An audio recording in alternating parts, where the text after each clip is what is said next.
Assalamu alaikum rahmatullahi wa barakatuh, everybody. I'm Preacher Mars, host of the SOS, the Shout Out Show. Um, it's not to say that we have a different show, that somehow we're going out of the norm or the framework, the production schedule that we normally have. I'd like to give acknowledgement to fellow creatives. Today we'll be talking about Kobe Bean Bryant, and this is the second anniversary of his death. You know, brothers and sisters, it's interesting that I realized as I began to prepare, if you will, for this production. It's like nothing really changed. In a weird way, Kobe prepared us for facts, and the facts are who we want to see ourselves as, how we push ourselves, and how we motivate ourselves. If you start to think about Kobe's 10 rules, get better every day, work on your weaknesses, prove them wrong, execute what you practice, learn from greatness, learn from wins and losses, practice mindfulness, be ambitious, believe in your team, and the last one, of course, my favorite is learn storytelling. Now, I think it's clear here, brothers and sisters, that a process was laid. A lot of people call it the Mamba Mentality. But the beauty of it is that it only works if you personalize it. If you make it somehow a piece of ownership that's going to brand and forge a lot of what you do, particularly for us creators moving forward. I am not afraid to say that during this time, brothers and sisters, there has been a lot of need for the Mamba mentality. We've had to reframe who we are as individuals, as society, and really people overall, politics and all those things. But if you look at those same core things that Kobe Bryant spoke about, it's really interesting. In the opening, you saw a picture of the people who were with him, that passed with him in the plane. We pray Allah guide those souls and give them the highest levels of paradise, brothers and sisters. But it's important that the people that are in that picture, they shared the same passion as Kobe Bryant. And Kobe Bryant shared the same passion as them. In a very, very clear way, we're going to talk about Kobe Bryant, but we're not going to grieve Kobe Bryant. We're going to explore some aspects of Kobe Bryant that I hope can be beneficial to us and beneficial to our families and our communities all around. The Mamba mentality lives. Don't be fooled. He fooled us because he made us believe it was so much about basketball when in reality it was about life and how we see ourselves. And so for this show, we're going to focus on how he, in a very loving and generous way, whether he knew it or not, guided us to the fact that, yes, we don't have to be professional athletes. We don't have to be elite athletes or basketball players. You don't have to be rich or poor. But you got to have a drive, brothers and sisters. And what's important is that drive is the thing that makes us better. Rule number one, Kobe's rules: get better every day. Now, I want you guys to stick around, because we have a great shows lined up for you. I want to give a shout out to some comedians. We had some loss of life. Regina King lost her son. Michael Malden lost his son. We lost Louis Anderson, comedian. And, these are all creatives in their own space. We have a lot of people that passed. But today, brothers and sisters, I want to talk about somebody who passed away, but he left us something that will undoubtedly stay with us the rest of our life. All right, let's tune in, brothers and sisters. This is the Shout Out Show, talking about Kobe Bean Bryant. Be back in a minute. Let's roll.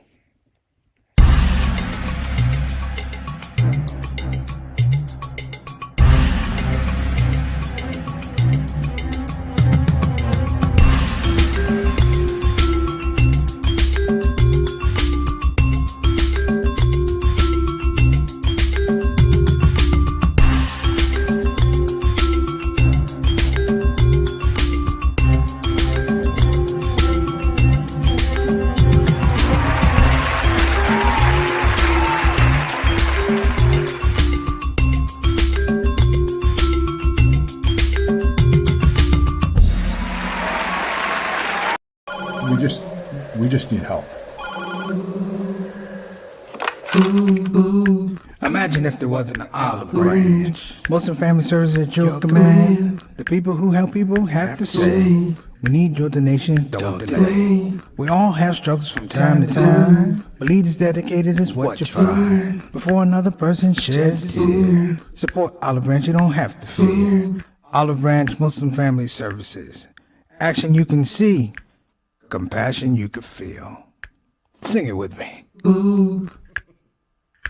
Ooh. All right. I love that guy. All right. I just had to say that. I love that guy. So, brothers and sisters, I want to make sure that I give proper acknowledgement to the people that come on and make this platform. I say, yes, I'm the host of the SOS, the Shout Out Show, but this was a show without the people that come on. I mean, the soldiers, the people who, in their own way, exhibit what we call that Mamba Mentality. They're here every day dedicated, brothers and sisters, and it's not just to see the show. When they come to the show, they have an expectation, and that expectation is what drives my quest for excellence for whatever this is going to be with the Shout Out Show now and moving forward. So let me go ahead and get into that space and give some shout outs and salutations to our esteemed, if you will, our esteemed followers of the Shout Out Show. Let's go ahead and get them in. We got Sister Reed. She said, hey, hello family, it's Happy Hump Day. Yes, it is Happy Hump Day, Sister Reed. We appreciate you joining us. Peace and blessing to you, your family, and shout out to Derek. It's getting pretty close out there. The Super Bowl is right around the corner, and we want to give a shout out also to your son Jawan. We appreciate all your contributions to the show. Sister Reed, thank you so much. Next up, and we got Mama San, better known as Mary Ma. She's saying, what'd she say? Have a great day, SOS family. Yes, Mom, we want you to have a great day too. Had a wonderful conversation with you earlier today. And we'll give a shout out in advance to Miss Eleanor. She's got a birthday upcoming. She will finally be 21 and legally able to go into the bars. There you go. Tell her I told that. But we want to make sure we give you a shout out, Mama Son. You've been giving me support from out the womb. Let's say out of the womb. I showed up and I just been here grinding. So if I don't tell you I appreciate you enough, it's because I'm slipping on my game. And I just want to get better every day. And thank you for reminding me the importance of getting better every day. All right. Thank you so much. Next up, we got my little brother JT, better known as Johnny L. Thomas, but we call him JT here on the show. What's going on, little brother? Wa alaikum assalam rahmatullahi wa barakatuh. Man, I appreciate you coming on the show always. And you know, sometimes when you do these shows, you don't understand how people kind of hold you up and they reach out after the show and they bring ideas to you. And sometimes you do the ideas if it's feasible. Sometimes you don't. But it's just the idea that people feel free enough creatively to come and tell me what they think about a show. Even if it's a bad show, people come and say, hey, you could have done this different. And I just want people who do come and give me their suggestions. I just want you to know they don't fall on deaf ears. Sometimes I can't do them that week because I have a certain plan for the week. But you'll notice sometimes that your ideas will filter into a show, and we appreciate it. So, JT, appreciate you, homie. Thank you so much. Next up, what is Mark Candidate doing? Man, you trying to get a job on my show, brother? I'm just messing with you. Much love to you and the Candidate family. You know, I tell people about you all the time, Mark. And it's hard to kind of go back and say where I met Mark, because when you have really good friends, it's hard to figure out exactly where you met them. But it's really, really easy to pinpoint why they're important to you, or why they're important to your family. Mark is one of those people, man, a long-time supporter of your brother Preacher Mars, going way, way back. I remember when Mark took me into what was then XM Radio, trying to get me a show on XM Radio. We met on New York Avenue, and that was advocacy way back when. Who knew XM was going to be what it is now, Mark? But I appreciate you, man. Much love for your support. Wa alaikum assalam rahmatullahi wa barakatuh to you and your family. All right, next up, my main man, Altaf Rashid, our Canadian ambassador to the show. Make sure the quality of the show is what? Good on this side of the border and that side of the border. Better known affectionately as Mr. 6 o'clock, straight up, straight down. Always on the show, always on time. Altaf, wa alaikum assalam rahmatullahi wa barakatuh. The best of the rest of the day to you, my dear brother. Thank you so much. Next up, we got Sister Ika coming all the way from Depok, Indonesia. What's going on, Sister Ika, who's joining us on the early side of the game? Because we know that you were tired and you just got off that rug. But God bless you for tuning in, man. We appreciate you. And again, peace and blessings to you and your family. Sister Ika, everybody. Next up, My main man, Eric Carter. Again, that's Eric Carter. Walaikum assalam rahmatullahi wa barakatuh. Eric, man, we appreciate your presence, man. And, when you're not here, I just want you to know that we are sending you greetings and salutations and best wishes to you and your family, brother. So when you're here, you're going to hear it from us. So I appreciate you. Thank you so much. Next up, we got our consultant producer, Sister Satana Whitfield.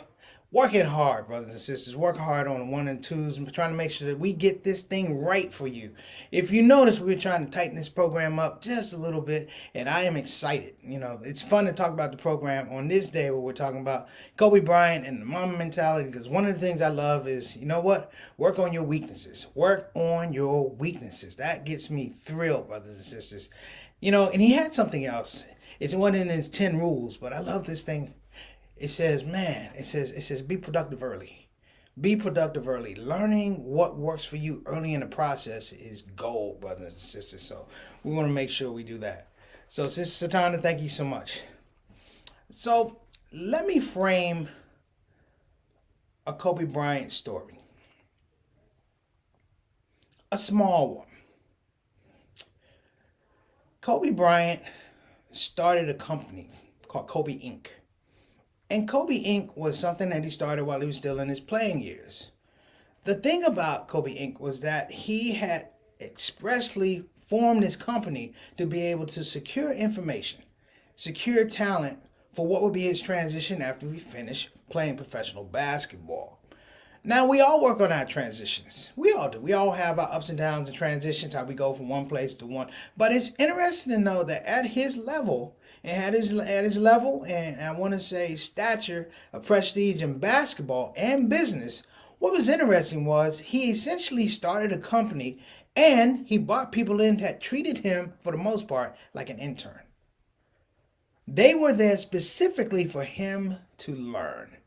Not to run his company, but they were there for him to learn. For him to be able to have conversations with people who are very esteemed in their particular fields. It was interesting that he looked for cracks in his game. He looked for weak points in his game, whether it was storytelling, whether it was producing, whether it was writing. He looked for weak points in his game. One of his other things is, learn from greatness. Learn from greatness. And one of the things about learning from greatness is you're automatically going to humble yourself, because 9 times out of 10 you're not great. You might be good, but you're looking for something above you. That, brothers and sisters, is something that should be celebrated, but it also separates us away from things that we see today. One of the sad parts about Kobe Bryant, and I would say this on a personal level, is we literally was sitting around wondering and sat in anticipation about what is he going to do next. When he won his Oscar, we were like, we saw that, but we were like, what are you going to do next? Creatives sat around. We would literally have talks on WhatsApp groups and things like that, quietly talking about Kobe Bryant. We talk about all the other creatives, but we said, what about this guy? Because we felt threatened in a very good way. We felt like somebody was going to bring the game to us and push us a little bit. Oftentimes, we don't appreciate that. Oftentimes we look at it as competition. I've said this before, and I said it to a young man who wanted to be a comedian. And he said, well, what is it that you're looking for in comedy and business? I said, well, in business, I'm looking to expand myself, much like we talk about the Mamba Mentality. He says, yeah. But what about competition? And I told him, I said, my creative space is about a blue ocean. I have to find new challenges. And when I find new challenges, essentially what I'm doing is not introducing unnecessary competition into my new challenges. This is me. He said, what does it mean? He said, well, if I'm doing it right, my job is not to worry about you as competition. My job is to make you irrelevant. That was Kobe Bryant. In the league for quite a number of years, and he rubbed a lot of people the wrong way a lot of times. But what you can't deny is that he was consistent. What you can't deny is he claimed the process. And if you were willing to humble yourself, like he had humbled himself over and over and over and over again throughout the process of his career, on the court, off the court, what you'll find is this is a guy that had some things that were different. One of the things that I love about Kobe Bryant is a spot he talked about, that thing about mindfulness. He had this piece about sleep. We're going to play it and then we're going to come back. Satana, can you roll that, please?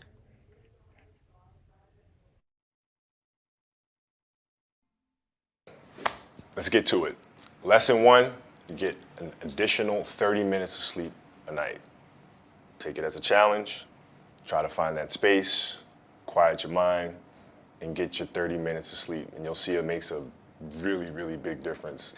My sleep habits were horrendous, to say the least. I mean, I've always had a hard time sleeping. You know, I couldn't figure out how to shut my brain off. So what made the light bulb come on is that I went out there and played a game, and I played like crap. And I was like, why am I playing like crap? Because I've been practicing these same moves over and over and over. But yet, I couldn't execute them properly. I was feeling sluggish, I was feeling lethargic, and I knew it wasn't because of my training, because I had trained obsessively. So then I started looking at other things. And that's when I came to the realization that, hey, Kobe, you're not 21 years old anymore, buddy. Like, maybe the fact that you're sleeping 2 or 3 hours a night, maybe that has something to do with the fact that you're playing like crap. And that's when I started really evaluating those things. And I'd say lesson 2 would be just 5 minutes of quiet time, 5 minutes for you to be mindful and to just sit and find that inner voice and just kind of listen to the self. And preferably would be in the morning as you start your day. I meditate every day. And I do it in the mornings, and I do it for about 10 to 15 minutes. And I think it's important because it sets me up for the rest of the day. You know, it helps me. It's like having an anchor. You know, if I don't do it, I feel like I'm constantly chasing the day, as opposed to being able to be controlled and dictate the day. Not that you're, calling the shots on what comes forward, but the fact that I am set and ready for whatever may come my way. You know, I have a calmness about whatever comes my way and a poise. And that comes from starting the morning off with meditation. For me, part of that whole thing about sleep, brothers and sisters, and we're going to be coming back here briefly, is just the idea that you have a certain type of clarity that said, this is a weakness. This is a weakness. And just once you identify the weakness, is just a classic thing that you can take that weakness and make it something not just stronger, but even more diverse in being able to effectuate change in other parts of your life. We'll be right back after these messages.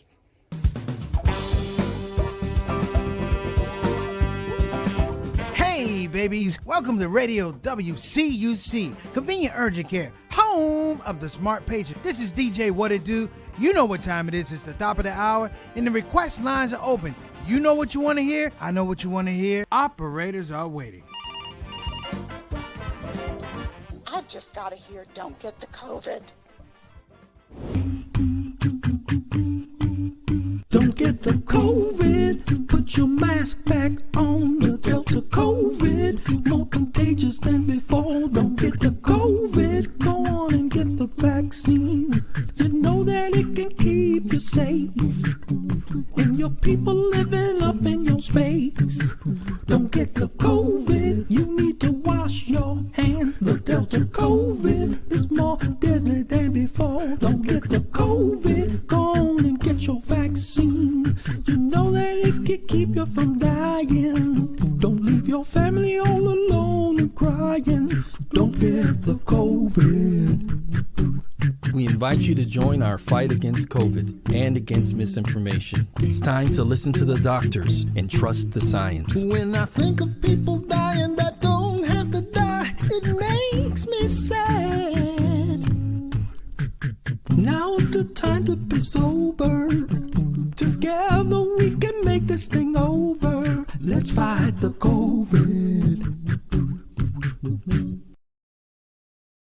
Convenient urgent care, home of the smart patient.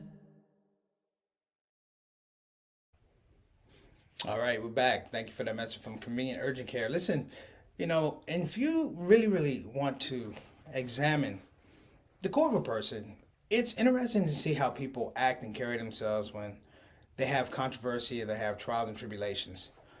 One of the things that I remember most about Kobe Bryant is the situation we had. He had some problem. He had some legal problems, and it's easy to make a judgment about somebody in that situation, but I think it requires patience to see what that process is going to be. That we're not judging so quickly, but beginning to understand that people, number one, make mistakes. And the judge of a man or woman is how do you frame success for yourself and others around that mistake. I think the other thing is learning from your weaknesses. There's a thing where you're humble and then when you're humbled. I've watched Kobe Bryant, and I can only say this for a few basketball players. I watched them the entirety of their career, from high school all the way to the pros to retirement. And I'm at that age now where I start talking to other kids about, oh, you should have seen so and so play back in the day and things like that. What I can appreciate and admire is people who make mistakes, but they have the ethic to talk about their mistakes in a way where they say, I don't want other people to make the same mistake. I don't want other people to be in the situation I am in. The latter part of Kobe Bryant's life was literally reaching out to people, informing them of their possibilities and potential. The Mamba Mentality is, in one regard, it is about being self-analyzing, self-actualization. But it's also about being self-reflecting. That people see an example, and whether they talk to you or not, whether they engage with you or not, you've presented something that says there's a possibility I can do or I can take advantage of some of the things that I'm seeing, some of the processes, some of the ideas, some of the thoughts. That this relationship, though I may not meet you directly, is, I want to say, highly, highly valuable and highly, highly transformative. So I'm going to run a little bit of this interview. Now, this is one of those sports shows, but he's very forthright about a situation that he had. And I just want you to catch the gist of it. And we're going to come back and we're going to do the wrap for the show. So, Satana, if you don't mind, if you could roll that video, I would appreciate it. Cool. I did an episode with Ray Lewis and ended up getting into talking to him about what happened to him, where, here's a guy, everything going in the right direction, ends up being charged with murder. Charges obviously, later dismissed, but he really credits that part of his life with having gone through that, with really having a positive impact on him moving forward and just having made him a better individual in the long term. It's been nearly a decade now since, what you went through in Eagle with sexual assault. Charges obviously similar to Lewis, dismissed. To what extent do you think having gone through that, it had a positive impact on you and really made you better long term? Well, I think it's the challenge is who you are as a person. To have to go through something like that, with not only individually but as a family, and then for the organization, the Lakers organization, my teammates, it was extremely difficult, and you kind of had to do some soul searching, because you're fighting numerous battles at the same time, and you're just kind of trying to figure your way through all of this mess. And the only thing that you can do is just put one foot in front of the other and just continue to move forward. And there's nothing else you can do. There's times where it just seems like days are just endless. This is never going to end. This feeling, this dark time is just never going to be over. And I think once you go through something like that, you can't help but be different. You can't help but have a better sense of who you are. And it's, Ray and I have had conversations about that. He's really? He's a good friend of mine, and we've had those type of conversations of going through things like that. And a lot of times, other players can't relate to that sort of stuff, to that type of pressure. That's real pressure. That's life pressure. It's not hitting the game-winning shot. If you make it, you win. If you miss it, you. That's not pressure. What did you and Ray speak about when you had Exactly that about his time and what he went through, and then how he was able to come out of it, and how it made him more determined. And for me, it was much the same. I mean, with the court case, that was really the first time in your life where you didn't have control over your fate. Right. What was that experience like? Well, you have to give it up. You have to give it up. You have to release yourself, and just kind of, let things be. And I think that helps your maturity a lot when you try not to control the situation. This is not a basketball game where I have, a lot of control on the outcome. You really just got to let it go. And I think to do that, you instantly have to mature, and to be able to put yourself in that emotional space where you can trust the process. What do you think you learned from the whole experience? I mean, it's a lot that I've learned through that experience, and a lot of things specifically that I went through during that process that I wish I could dive into, but it's just, I think as a person, it just really teaches you how to let go and how to trust and not try to control everything. And I think that decreases your stress levels tenfold when you're not worrying about the next moment. You're not worrying about what this person may say. You're not worrying about what this outcome may be. Letting it go. In his space, that idea of letting it go is interesting because it's really talking about you have to humble yourself. That mindfulness that he talks about is not just the mindfulness for your problems or your issues, your wins, or your losses, your failures, your triumphs. It's literally the fact that we don't control things. That more so we have to deal with the idea that there's an idiom about being prepared. There's an idiom about being aware of our surroundings. Things we say, things we do, how we speak to people, how we relate. He spoke about his creativity one time, and somebody asked him if he was really, are you really that creative? And he said something in a very, really, very interesting way. He informed the reporter that, in case you didn't know, he said he wrote 90% of his Nike commercials. 90% of his Nike commercials. He had a sports drink, still does, called Body Armor. He wrote Body Armor. He actually bought the product with the anticipation of being able to write and do the marketing. Now, he's 100% right. That life doesn't work in a way where you can control every aspect of it. But if you go back to what he said about sleep, which was about anchoring yourself in the situation whereby you could be the best you at that point in time, that's priceless information, brothers and sisters. Something that we cannot overlook. And I would suggest in our own lives, that we establish our own pathology for our own Mamba madness, whether it's Mama madness or Madness or Satana madness. That's what we have to look at. All right, brothers and sisters, that's our show. So I want to go ahead and give a shout out for our sponsors. I want to give a shout out to BeFinanciallyIndependent.com. Again, that's BeFinanciallyIndependent.com. You can call 202 508-3780. Again, that's 202-508-3780. We'll give a shout out to Islamic Bayan Islamic Graduate School. And you can go to bayanonline.org. Again, that's bayanonline.org, and get that information. They have a wonderful program, Islamic Studies, Islamic Education, chaplaincy program. You got to go there and check it out. Also, we're going to give a shout out to our newest family member. That would be UsHub TV. Again, that's UsHub TV. Go and check them out. That is ushub.tv, doing big things. And of course, we want to give a shout out to our big sponsor, of course, Convenient Urgent Care in the city of Houston, with 3 locations in Cypress, Pasadena, and Houston on Parker Road. Brothers and sisters, it's our show. Shout out to everybody who tuned in. Big shout out to the Kobe Bryant family and those whose lives were lost, and the families, those who were lost on that plane, and those who just lost, in return to Allah, we wish you the best, okay? That's our show for today. Check you soon. Bye-bye now.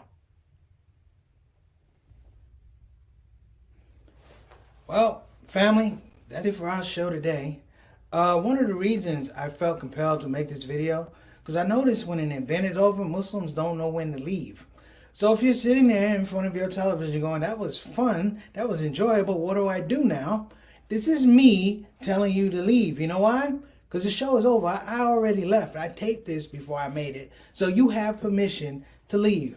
And you also have permission to come back. To the Shout Out Show, we are Monday through Thursday. Again, that's 6 o'clock Eastern Time, 5 o'clock Central, and of course on the West Coast, 3 o'clock. So we want to thank you for coming on the show, my brothers and sisters. And guess what? This is yet another exercise for you to leave, because I'm out of here. Later.